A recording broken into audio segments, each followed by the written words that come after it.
السلام علیکم دوستو، سوال: بال صفا پاؤڈر کی ایجاد کس نے کی؟ جواب: حضرت سلیمان علیہ السلام کے زمانے کے شیاطین نے اس واقعہ کا پیش آیا کہ جب حضرت سلیمان علیہ السلام ملکہ سبا سے شادی کرنے کا ارادہ کیا تو جنات نے سوچا کہ اگر بلقیس سے شادی کر لیں گے تو بلقیس چونکہ جنیہ کی لڑکی ہے، یہ جنات کے رموز و اسرار حضرت سلیمان علیہ السلام کو بتلا دے گی، اسی طرح سے سلیمان علیہ السلام ہمارے رازوں سے واقف ہو جایا کریں گے، لہٰذا بہتر یہ ہے کہ شادی ہونے سے پہلے ہی حضرت سلیمان علیہ السلام کے دل میں بلقیس کی طرف سے نفرت پیدا کر دینی چاہیے۔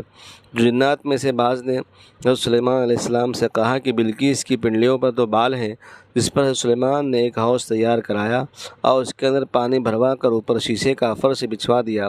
جب بلقیس آئی تو راستہ حوض کے اوپر تھا۔ جب بلقیس حوض کے قریب آئی تو سوچا کہ پانی کا حوض ہے، اوپر شیشہ کے فرش محسوس نہیں ہوا، تو پانی میں داخل ہونے کے ارادے سے اس نے اپنی شلوار اوپر اٹھا لی، جس سے پنڈلیاں کھل گئی۔ حضرت سلیمان علیہ السلام حوض کی دوسری جانب تشریف فرماتے تو سلیمان علیہ السلام نے جب بلقیس کی پنڈلیوں کو دیکھا تو ان پر بال نظر آئے۔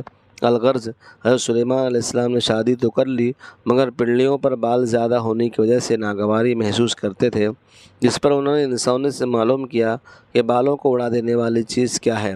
انہوں نے بتلایا کہ استرا ہے۔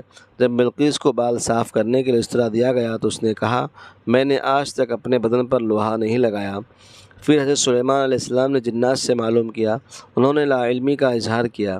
پھر شیاطین جنات سے دریافت کیا تو انہوں نے اسی وقت چونے وغیرہ سے بال صفا پاؤڈر تیار کر کے دکھا دیا۔ واللہ اعلم۔ خازن و حیات الحیوان۔ شکریہ۔